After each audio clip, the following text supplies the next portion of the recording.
জীবনে যদি কখনো দেখেন কাছের মানুষ দূরে সরে যাচ্ছে, বেঈমানি করছে, দুই নাম্বারই করছে, চোখ উল্টাই ফেলছে, আপনি বুঝে নিবেন আল্লাহ তাআলা আপনাকে দুনিয়ার আসল চিত্র দেখাচ্ছে।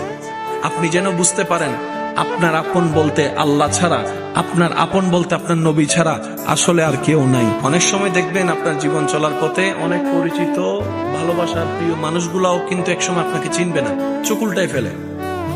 বিশেষ করে আপনার যখন দুঃখের কষ্টের সময় যাবে, মনে রাখবেন ভালোবাসার সাথে শ্রদ্ধার সাথে বলে যায়, জীবনের কোন পরিস্থিতিতে যদি এই দৃশ্যটা আপনার সামনে আসে, আপনরাই দূরে সরে যাচ্ছে, মনে রাখবেন আপনার আল্লাহ আপনার উপর দয়া করা শুরু করেছেন। সুবহানাল্লাহ।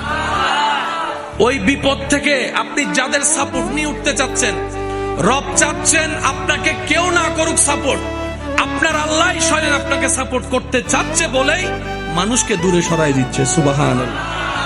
জীবনে যদি কখনো দেখেন কাছের মানুষ দূরে সরে যাচ্ছে, বেঈমানি করছে, দুই নাম্বারই করছে, চোখ উল্টাই ফেলছে, আপনি বুঝে নিবেন আল্লাহ তাআলা আপনাকে দুনিয়ার আসল চিত্র দেখাচ্ছে। আপনি যেন বুঝতে পারেন আপনার আপন বলতে আল্লাহ ছাড়া, আপনার আপন বলতে আপনার নবী ছাড়া আসলে আর কেউ নাই, আসলে কেউ নাই, আসলে কেউ নাই। আপনার ভালোবাসার অধিকার পাওয়ার একমাত্র আল্লাহর আছে, স্রষ্টা হিসেবে নবীর আছে। আপনার উম্মত হিসেবে আপনি ভালোবাসবেন আপনার নবীকে, আপনি আল্লাহকে ভালোবাসবেন, আপনার নবীকে ভালোবাসবেন। এই বুঝটা দেওয়ার জন্য আল্লাহ অনেক সময় দুনিয়ার এই বাস্তবতা আমাদের সামনে এনে দেয়।